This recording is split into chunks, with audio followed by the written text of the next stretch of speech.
but we'll go ahead and get started. So welcome to our student Q&A panel. We hope that it's been a good day for you so far, and we thank you for sticking around a little bit longer to hear from some of our wonderful OPAs that we have here to talk a little bit about their experiences. But I will introduce myself and then I'll have them introduce themselves so you know who you're talking to. My name is Jacob Angelo. I use he and his pronouns, and I am the interim coordinator of student staff here in the orientation office. And then with me here, if you all would like to unmute and introduce yourselves, Lily, we'll start with you. All right. Hello, everyone. Like Jacob said, thank you so much for sticking around. My name is Lily Craig. I use she, her pronouns. I am a senior English major from Chantilly, Virginia, and I'm an orientation peer advisor for today. Hello, everyone. My name is Megan Pahe. I use she, her pronouns. I'm a senior vocal music education major from Bristol, Virginia, and I am an orientation peer advisor. Hello, everyone. My name is Lynn Vassar, and I use they, them pronouns. I'm a junior psychology major from Manassas, Virginia, and I am an orientation peer advisor. And then, hey all, my name is Dewan Woods Jr. I use he, him, his pronouns. I am a junior vocal music education major from Waldorf, Maryland, and I am also an orientation peer advisor. Great, thank you all. So how this Q&A will work is that you all in attendance will have an opportunity to ask our OPAs any questions that you still have rattling around in your head after all of the informative sessions that you've been to today. So at the bottom of your screen where like the toolbar is, there's a button that says Q&A, and that's what we'll be using to take our questions. So whenever you have a question, you can pull that up, type it in, and then we'll kind of go through the list and answer them as we go. So I see we are starting to get some questions in. I do want to take a moment though while those are starting to come in, to ask all of our wonderful OPAs if they would be willing to talk a little bit about their social and academic transition to JMU and what that was like. So Lily, we'll go ahead and start with you again, and then we'll go down the panel. Yeah, absolutely. So my transition was much easier academically for me than it was socially. I definitely came to college ready to pursue my academic journey and not thinking so much about what it would look like socially. So academically, I felt pretty prepared, but socially, I think what helped me most was the weeks of welcome programming that orientation did, which is a huge reason why I decided to work for orientation this summer, is because I remember what it did for me. So weeks of welcome is programming that your student will go through the first few days that they're on campus, and that will be largely with their hall or their suite or the people that are locationally around them. Which is nice. And so you get to know the people on your hall. For me personally, it was the girl at the very end of the hall that actually became my best friend. And I live with her now. And so orientations programming kind of helped me be a little bolder than I think I would have been with making friends. And they kind of put those situations in front of me for me to take and run with. And I really appreciated that. Yeah. So I had a bit of a rougher transition to JMU. I'm a bit of a homebody, and I also had a lot of friends in younger grades than me. So it was a bit of a different experience than some of my senior friends leaving me while I was still in high school. So when I came to JMU, I put a lot of my time and efforts into my academics. I focused heavily on that since I didn't get into my major the first time around. I focused a lot that first semester on being able to declare music as my major and just provide a good foundation to my academic career here at JMU. As far as it goes socially, I didn't join any clubs or orgs that first semester or that first year in general because I wanted to focus on academics heavily, but I was able to provide myself with a sense of community and my own little family through the other people who lived in my residence hall with me. I lived in the village my first year, so it was a suite style, and I really liked that because I had like 5 other people already in my one room instead of like a hall style dorm where it would just be me and my roommate. So Dewan and I have the interesting experience of being first years in 2020. And I hope you all know what was going on in 2020 because it made things a little weird coming in. I know we were sent home and I had to go home after basically a week of being in classes. So it was just a very weird transition that hopefully no one will ever have to go through again. Academically, it was maybe a little bit of an easier transition since I could be at home and have the support I already had and just do all my classes on Zoom. And then I got thrown back into Shenandoah Hall a month after everything, found that everyone had been living in my hall without me, and I just felt completely left out. It was not fun trying to reintegrate myself into basically a social situation that was already made. Luckily, my roommate, she was really, really great. She was always like pulling me into the situations, making sure that I felt included. And eventually I became friends with literally all 40 people that were on my hall. I still talk to them to this day, get lunch with them. So even in the weirdest of times, I found my way and found really good academic ways to get successful, but also just good social thriving, I guess. All right, and yeah, Lynn hit it on the head. 2020 was an interesting vibe. In terms of transitioning academically, that was a little bit easier for me. Just coming from like the school environment I had, and I enjoy the aspect of college of now that I like the aspect of you being in charge of your education. I got to customize like what classes I were taking, it was just really interesting in my major. So transitioning academically wasn't too difficult for me. Socially, on the other hand, COVID did play some factors in it. Our orientation was largely virtual, and when we did get sent home, it did make it a little bit more difficult my first semester to make friends. And I felt like the sense of like loneliness for a while, but what I will say that definitely helped me was getting involved with student orgs.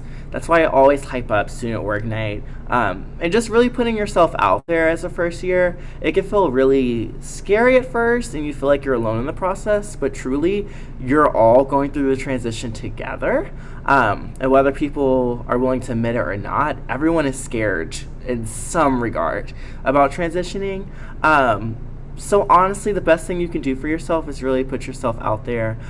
Go to the weeks of welcome programming, make those connections. And I promise if you put yourself out there, your student will get something back in return. And hopefully that's in a form of community here. Great, thank you all. So now we'll go ahead and move into more general Q&A type questions, and our attendees have had a really great, they've done a really great job so far putting some questions in the chat. So Lily, I'll have you go ahead and answer this first one for us. Can you talk about the process about buying books? Do you get them from the bookstore? Are there other places that might be cheaper? When should you buy them? Should you wait? Just tell us a little bit about that. So being a college student that's paying for my books, I'm a big fan of waiting and cheaper options. So the bookstore does a really great job if you're very cut and dry and just want to get the books you need and call it a day. They will list all of the books you need for your courses and have all of them available for you. Personally, my method is to always wait a little bit. When I get to class, usually that first day, the professor will outline their syllabus, the book requirements, and every professor does it a little bit differently. So some professors are prefer that you have the book, bring it to class every single day, you read it every single class. And some professors just use the book for practice problems. Some professors use the book as supplemental material. So you'll kind of get a read on what the professor wants the relationship between you and your textbook to be, and then can kind of gauge from there how important it is that you continue through with getting that book. So for one of my math courses, my first year, I decided not to purchase my textbook because it was only used for practice problems. So I made a few friends in that class, and we had a little group text, and we split the cost of a textbook, and someone took a picture of the practice problems and then sent it. And so that's how I use that book.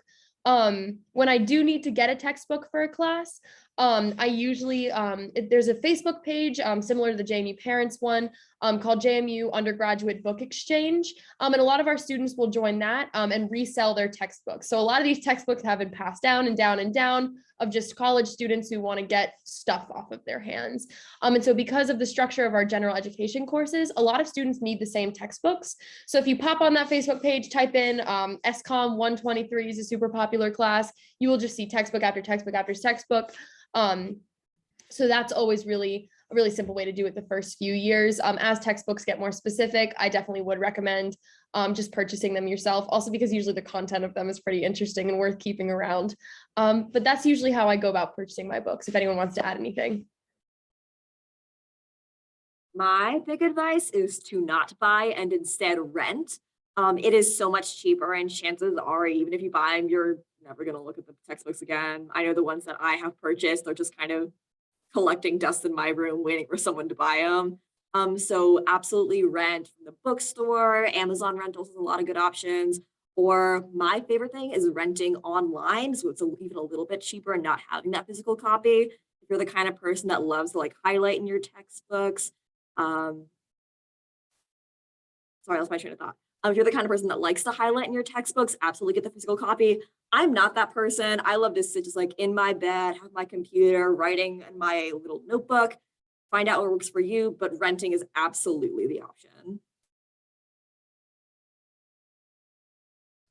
So another question that we have are, what are some of the must-haves for a dorm room, or what should you bring with you to the residence hall? First, shower shoes, please and thank you. No one wants to shower barefoot. Do not risk getting athlete's foot. Bring shower shoes, please. But for like general decorations, have something that reminds you of home so you can always like lean back for that comfort. I danced a lot in high school, and one of my dance teachers gave me a plaque that says "Be you, not them." And it was not just a really good reminder of home, but whenever I was just feeling lonely, I could look at that little plaque and just remind myself that I just have to be me. I don't have to be anything for anyone else. So whatever that is for you, obviously that plaque had a lot of really special meaning to me, but find something that has that meaning for you. My more practical side comes out answering this question. I always say one of those big like kitchen trash cans, because they have those little tiny desk trash cans and they fill up so fast, and then you just have like little tied grocery bags of trash in the corner because no one wants to move them and it becomes a thing. So I always just recommend getting one of those bigger trash cans, so that way you're not running up and down to the dumpster. So that's my practical 2 cents. For me, my biggest thing, I lived in the village, like I said, and there's no AC unit within the dorm itself, like the unit where you sleep. So a big box fan, a standing fan even. I recommend the box fan because it's a little more powerful and a little more efficient for getting that airflow in there. That end of summer weather when we first move in is quite hot, quite sticky. So having those fans really helps keep everything bearable just for those first couple weeks when it's really, really hot. Okay, I've narrowed it down to like 5 things. I'm also the worst with this question because I was a very high maintenance first year. So these are like little things you might not think of. One, if you're lofting your bed, bring an ottoman. Some people will use their desk to hoist themselves on their bed, but an ottoman I think looks cute, and you can also store things in it. So that can be cool. A Brita for water if you know you won't want to leave your room for water. A Keurig if you're like a coffee and tea person like me. That's an easy way to start the day and also save some money. A mattress topper or a mattress pad, just to make it a little bit more comfortable on your bed. And then finally, I wish I brought a robe with me, only because I lived in a hall style residence hall, and I would usually just have to change like in the bathroom itself, versus if I just had a robe, I just go all the way back to my room and it's all fine and dandy and it's comfortable. So those are my 5 things. So Dewan, I think we're going to go right back to you to start this one. But thinking back to your first year, what is something that you wish you knew now, or what's something that you know now that you wish you knew your first year? Or is there anything else that you would have taken advantage of or gotten involved in? Yeah. I think for this question, like if I had to go back and tell my first year self, I wish I allowed myself more grace to transition, or not had the expectation that things were going to be automatic in college. I feel like that's the biggest hurdle that first year students have to get over. I really struggled in my first semester of not getting like, I guess, that instantaneous like satisfaction, whether it's like from things I applied to or like just being denied and stuff like that. I would say the biggest thing is to trust the process as much as possible, and to always, I think Lynn said this earlier about having things from like home that sort of like can ground you, and remind you of like who you are. at the end of the day, you are your biggest advocate. So I think the biggest thing is really just like in classes, one, advocating for your needs and what you need out of your education, and that will best support you. And then socially, just giving yourself time to actually like process and be able to acclimate yourself to JMU. Because it's not, some people, it might appear very instantaneous. Some people, for me, it took me my entire first year to fully feel acclimated. So it really happens in waves, but really just trust the process and try not to fret too much. For me, it would be a piece of academic advice, and that is how crucial office hours can be. There's a lot that can come from having a good relationship with a professor on an academic level. I didn't start going to office hours until probably my second semester of my first year, and that just opened my eyes to how helpful they can really be. Even if it wasn't just like me going to my professor to ask a question, just furthering that relationship could help so much along down the road when I did need help on other things, just to strengthen that bond between me and my professor academically. So our next question is about kind of sporting events on campus. Are all students guaranteed football tickets or tickets for anything else, or are all those free as a student? So all of our ticketing is going to be included in student tuition. So the most popular games are absolutely probably basketball and football are the two most popular, the ones you kind of think that you would have to compete for. The only time students aren't guaranteed tickets is going to be for those. Well, now JMU is in the Sun Belt, which means we're eligible for bowl games. So that'll probably be a different ball game entirely. But so bowl games and then playoffs are the only ones where students aren't guaranteed tickets, nor are they going to be free. But for all of those regular season home games, student ticketing is included in tuition. So using your Jack card or the student's ID card, you can register for a student ticketing account and you just pop on the website. I think it's up to 2 hours before the game. You can go online, reserve a ticket. You literally just hit one and the charge comes to $0 and then it gives you a QR code. And you can scan that right in. And yeah, so once you get that account all set up, that works for basketball, football. My roommate, my first year, played volleyball in high school, and so she wanted to check out the JMU volleyball team. And what was nice about that is those games are usually on weekday nights. So if we had nothing to do on like a Tuesday at 7 p.m., we would jog on over to the Convocation Center and check out our volleyball team, which was really fun. I had a great time. But I absolutely would recommend student ticketing. Another bonus to that is that there are like discounted guest tickets that you can also get. I believe there is like a cap limit on how many guest tickets you can purchase. But yeah, student ticketing is included in tuition, and I highly, highly recommend going to all of those events. They're very fun.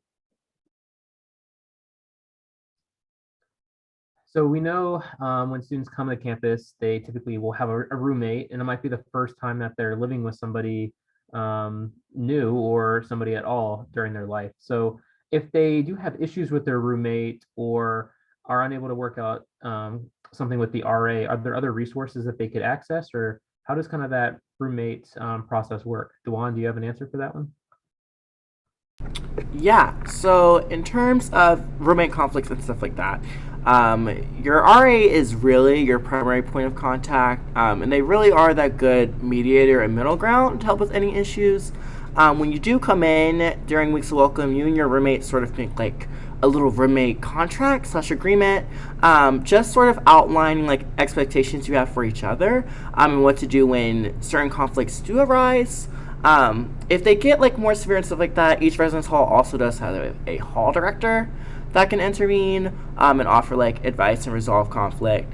Sometimes they can even help with like room switches and stuff like that if you have issues. Other than that, those are like the main resources that I can think of for them.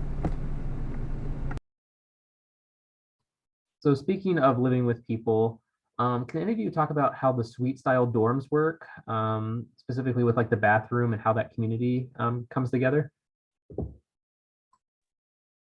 So yeah, going back, I lived in the village once again. So those are suite style, which are three dorm units connected by a common room. I had a bit of a unique situation where I was a girls' suite on an all boys floor. So we had our own bathroom within the suite itself, but that's not the typical situation for everyone. So usually the floors are separated by gender because the entire floor is sharing a bathroom. So it'll be like 2 or 3 stalls of toilets and then 2 or 3 showers that 2 suites will share. So it's 12 people sharing those accommodations. And then Megan, we're actually going to bounce right back to you because you lived in the village. What about the furniture? Is there a desk and is it like stuck to the wall? Can you move it underneath the bed? Talk about room organization a little bit. So the beds and the desks are movable. Me and my roommate, we shifted our room around just because we wanted to. As far as lofting the bed goes, depending on how high you loft the bed, you might be able to fit your desk under there. But it really depends. If you wanted to, I would recommend bed risers for that. So the desk is movable and the bed is movable, but the closet and the desk of drawers is attached to the wall. I will add on to that and just say that not all residence halls have loftable bids. So before you come, definitely check on the website for Office of Residence Life.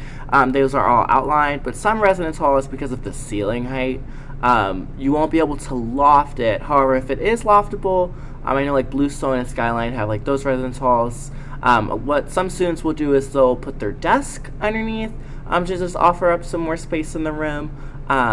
Or that's also just more space for you to bring like additional like storage bins and like place your dresser and stuff underneath. I also will add on, I love a Facebook page. So the JMU Parents Facebook page has a ton of pictures of residence halls. Parents will post when their students have moved in, what they decided to kind of arrange their room to. So there are tons of configurations and like decoration styles. So if you search your first year's hall name, a lot of times a bunch of pictures will come up. That's how I kind of figured out how I wanted to move my residence halls furniture around.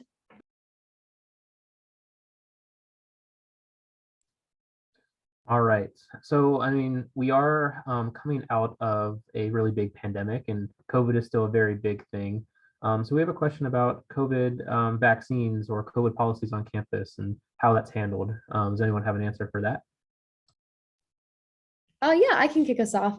So JMU, I feel like has always encouraged like healthy decision making on campus. I remember like I actually got my first flu shot in college because JMU was like, be healthy. I got like the wave that went through the freshman year hall, and I was like, oh my gosh. So when COVID rolled around, I'm actually an education student, and so it was contingent upon my classes and me being in classrooms in Harrisonburg City that I be vaccinated and kind of make sure that I was healthy and I didn't give anything to the community or take anything back with me.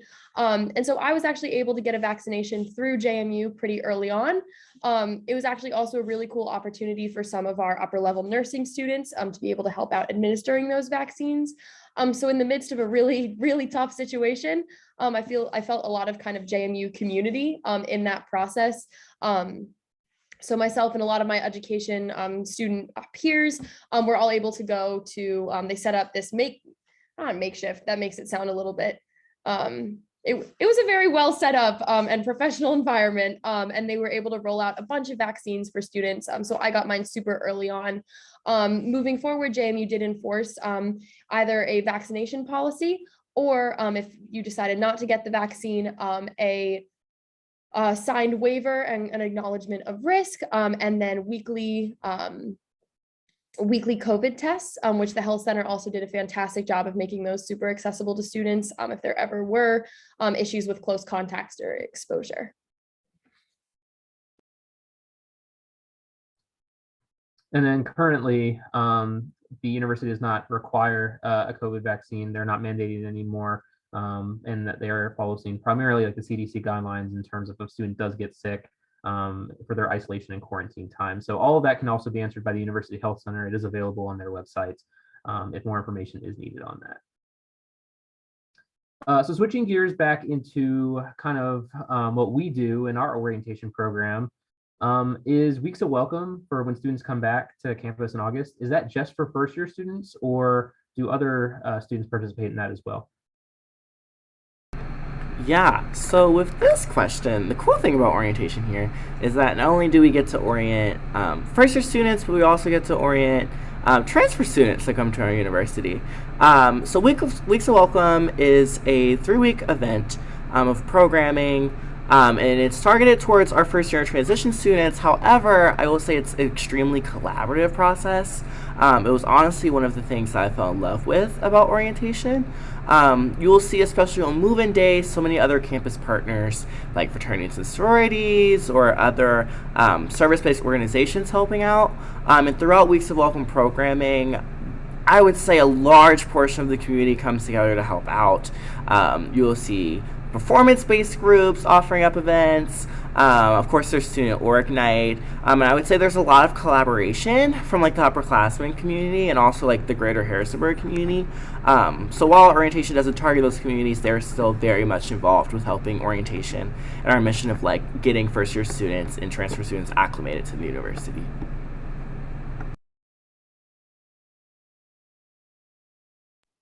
I will also say that another great way to get involved in this programming is to volunteer with this programming once you are, like DeJuan said, an upperclassman.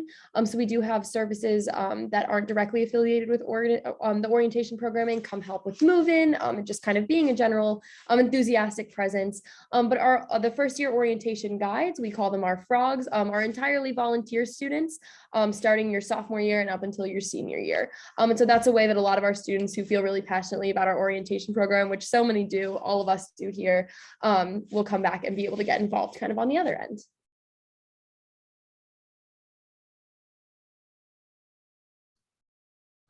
So in terms of campus safety, is there any form of communication or an app that parents and students can utilize, like on their phone, laptops, whatever, that would be helpful to have in the event of an emergency?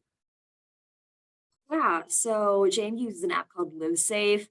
For students, it can be easily used to get any notifications about safety issues, but you can also use it to anonymously report any issues that you see. For parents, you would also get any of those safety updates so you can be sure your student is being, or you won't be able to like track your student or anything, but you can get all the same updates your student would about campus. I also want to give a little shout out to our Harrisonburg Department of Transit because they're starting a new app called Passio Go. All the OPAs are very much backing Passio Go. We're very supportive. It's just going to be a new way to like track the bus service. I know this had like nothing to do with the question that was asked, but I'm very passionate and very excited for Passio Go.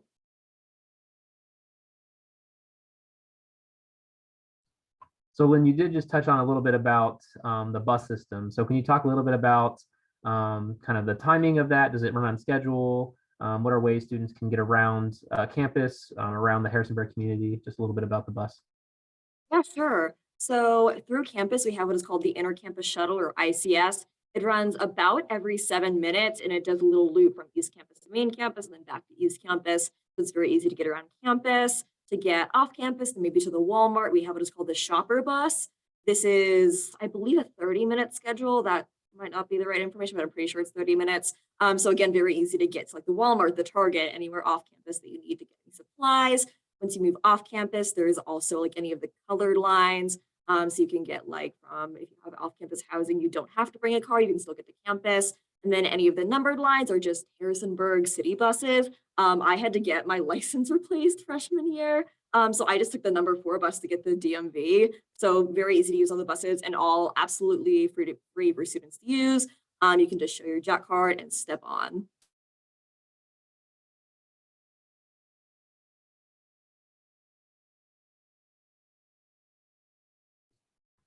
And find my unmute button there. So just general things. I know we talked about kind of necessities to live in the residence hall, but what about extension cords, power strips? What are the recommendations there? And I know we talked about lofting beds as well. Does Jamie provide anything to help loft beds? So, sorry, Lynn. So my best advice, the Office of Residence Life has a really great guide on their website of what you can and can't bring.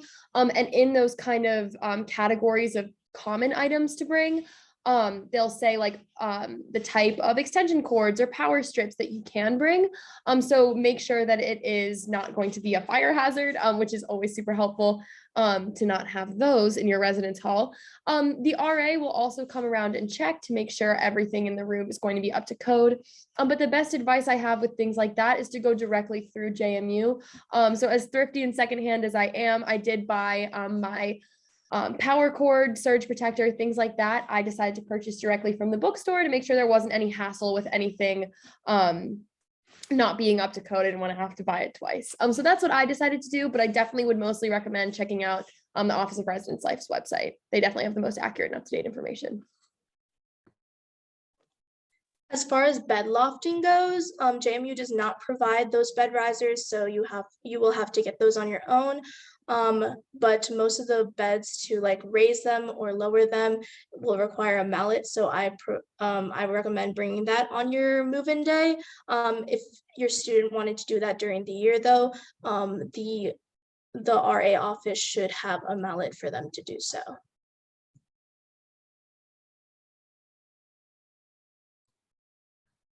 So at the end of the year, when you have all these extra items that you may not need anymore, is there a good place that you could donate them, or is there a general like kind of sharing place that you could like donate any objects to?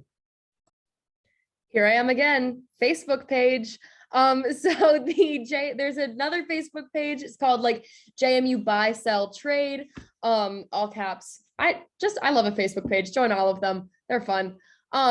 And that is where students will post secondhand. That's where a lot of people get those desk hutches. They're very elusive. But so those desk hutches are there. A lot of some decorations like string lights, some small dorm furniture, residence hall furniture, like those ottomans Dewan was talking about. A lot of those will be on that website.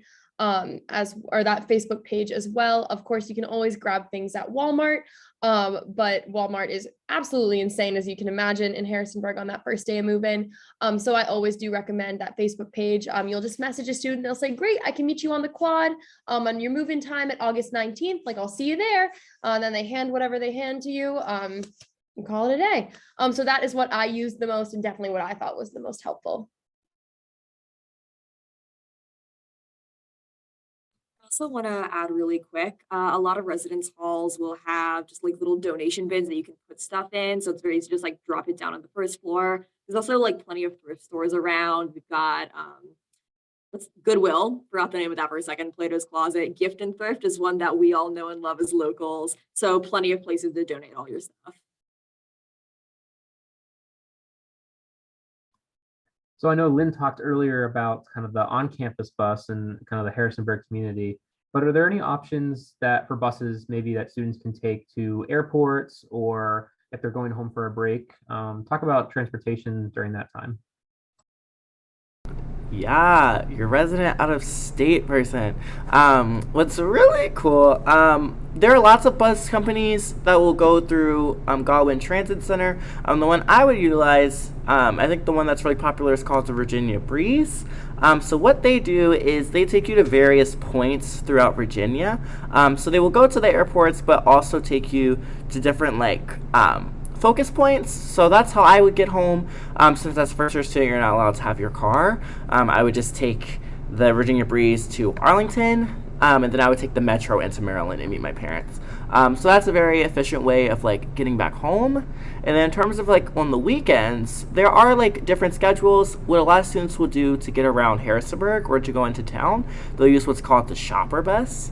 And the shopper bus, like let's say I ran out of toothpaste or something like that, I can just take the shopper to Walmart or the mall or Target and go pick up those items and not have to worry about not being able to get around Harrisonburg.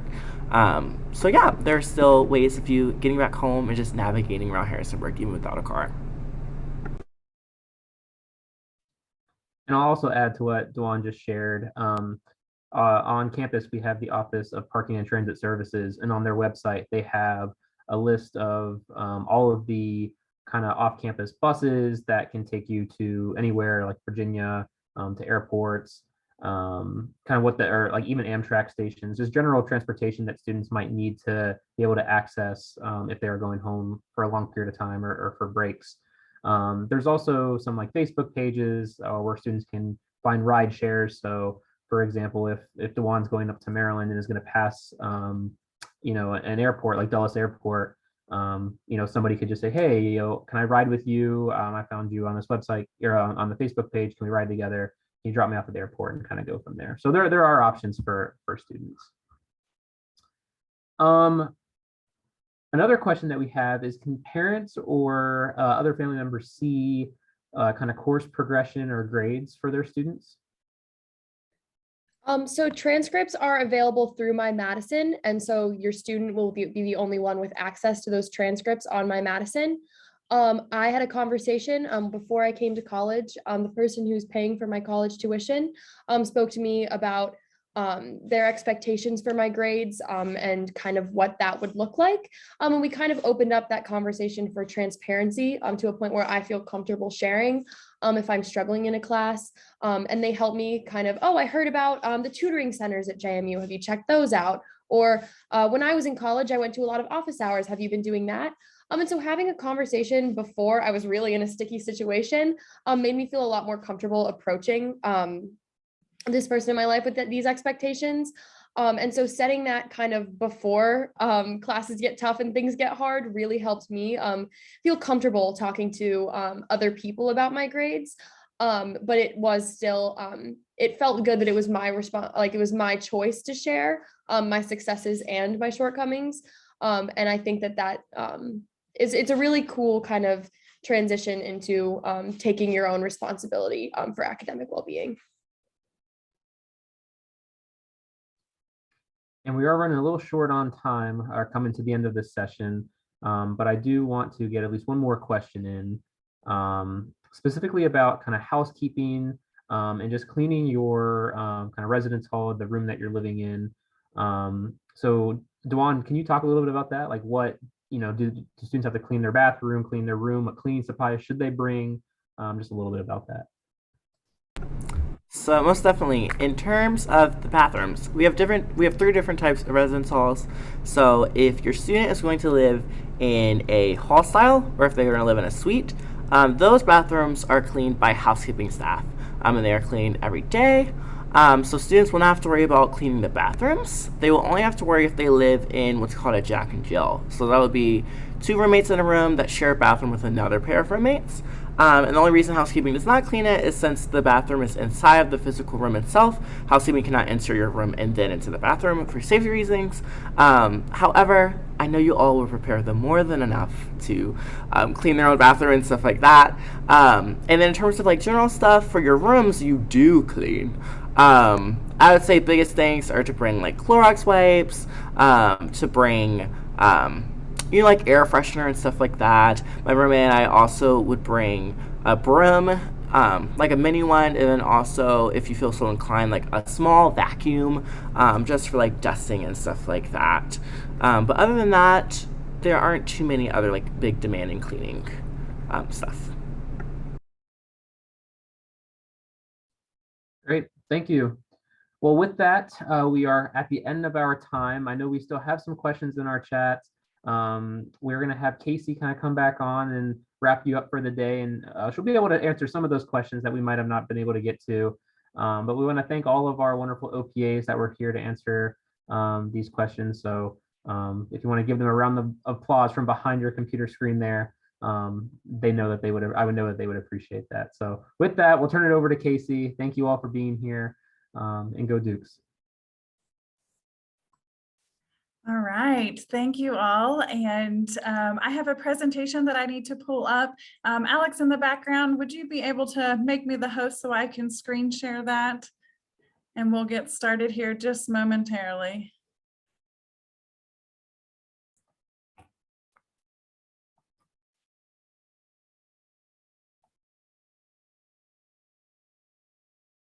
All right.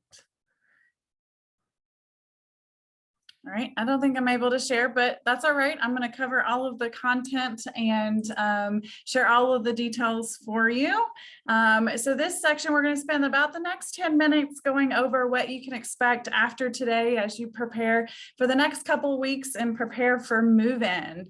And so the one thing that I do want to make you aware of is that your students have worked really hard up until this point to complete their one book steps, make their orientation reservation, declare their major, enroll in classes, all of those things to get to this point, to get to today. And so I do want to highlight that there are a few additional one book steps that happen beyond today. And so some of those steps aren't available yet and do become available in August. And so if you can help us encourage your students get back into the one book process and make sure they're completing their steps. One of those steps that I do want to point out is the pre-entry health requirement. Within that step, the immunization form is a requirement. And if your student hasn't submitted that online, then if you can encourage them to get that in as soon as possible. Another tip that I'd like your help on is helping your student check their JMU email. And I like to go a little bit further than that, and not only just check their JMU email, but also read their JMU email. That is the official form of communication from the university. And so they will hear from many different departments. They'll start to hear potentially from their professors and the Canvas course that they'll use to support their courses in the fall semester. And so checking their email should become part of their daily routine as they're transitioning to the university, but also into the semester.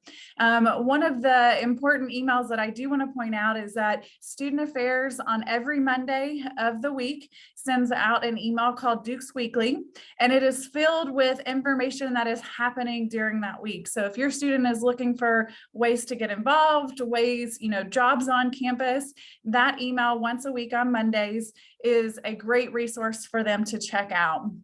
The other little tip that I want to give is to get your students a planner, one that they can physically write in, one that goes beyond 5 o'clock, because their schedules and their day is going to go beyond 5 o'clock as well. And so oftentimes when we talk to students who are struggling, one of the first questions that we like to ask is, do you have a planner? Like, how are you managing your time? And so we really love to recommend that hard copy of a planner. Even if your student's saying, I'm never going to use it, don't buy it. I always like to recommend that you go ahead and bring it.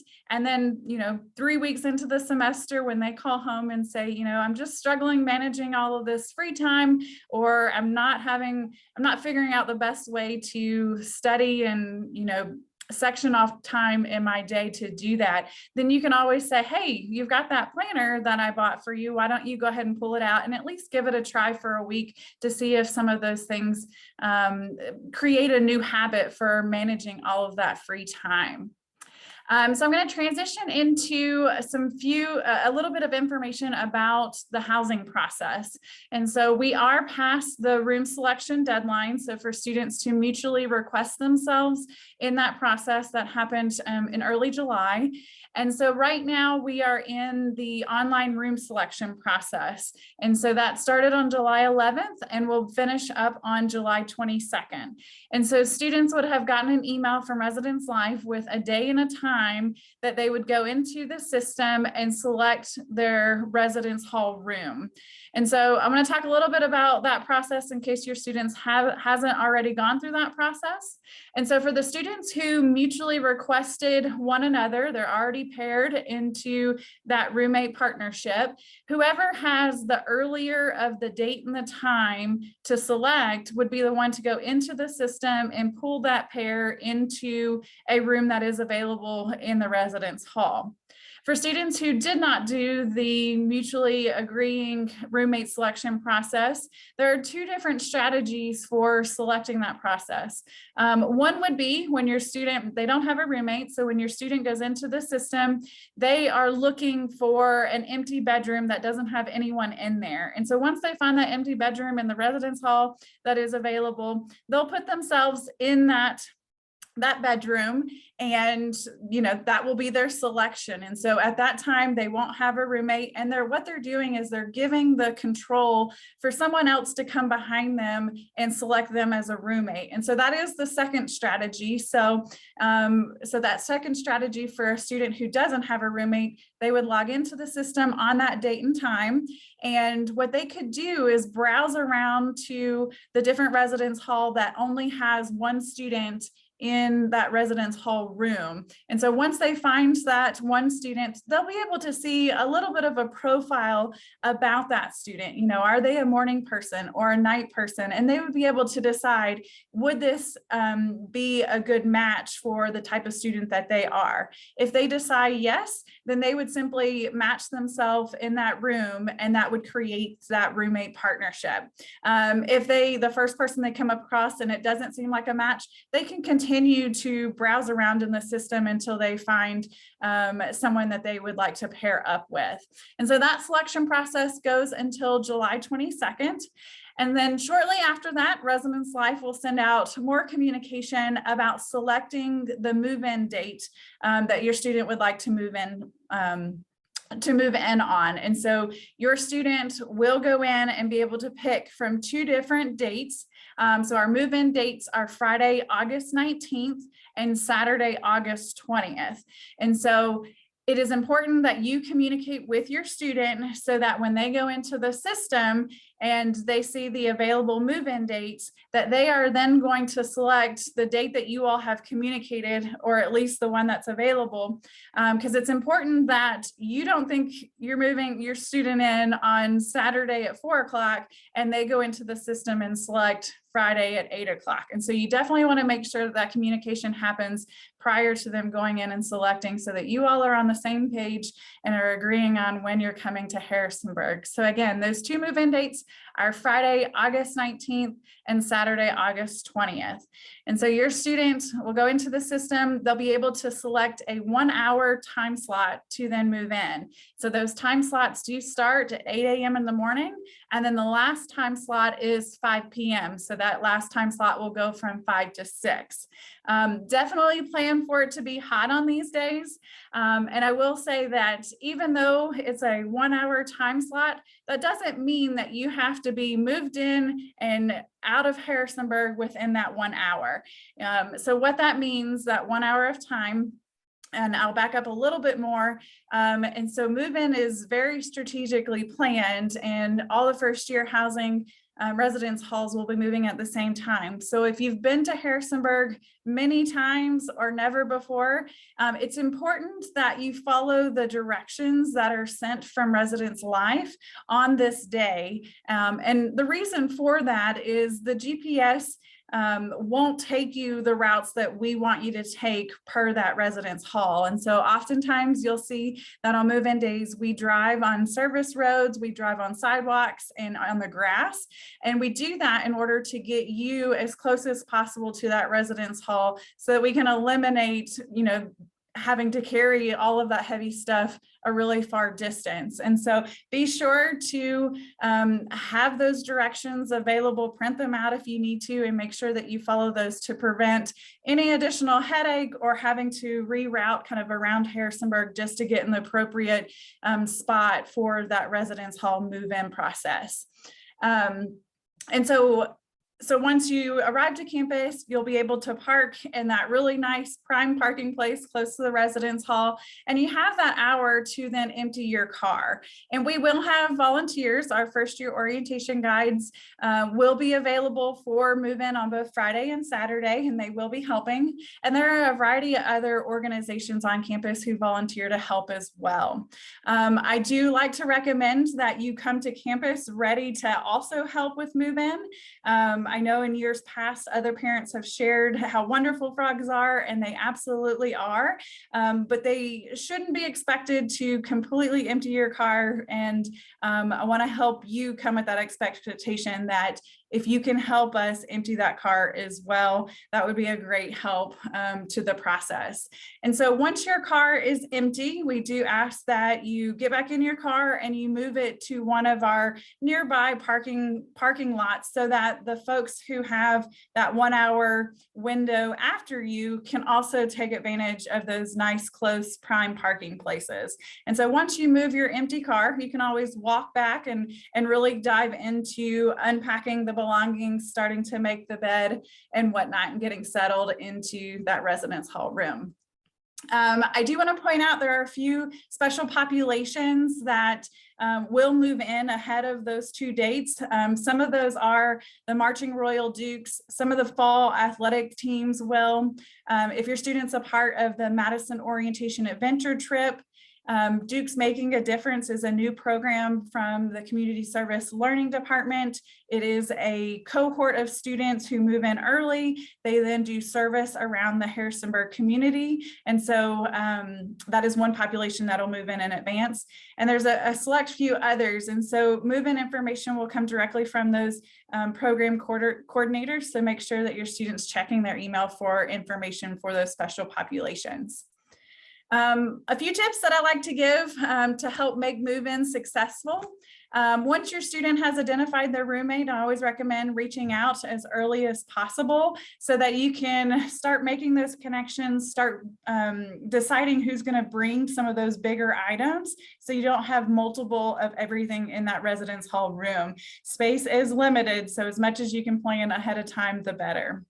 Come prepared with everything in your car labeled.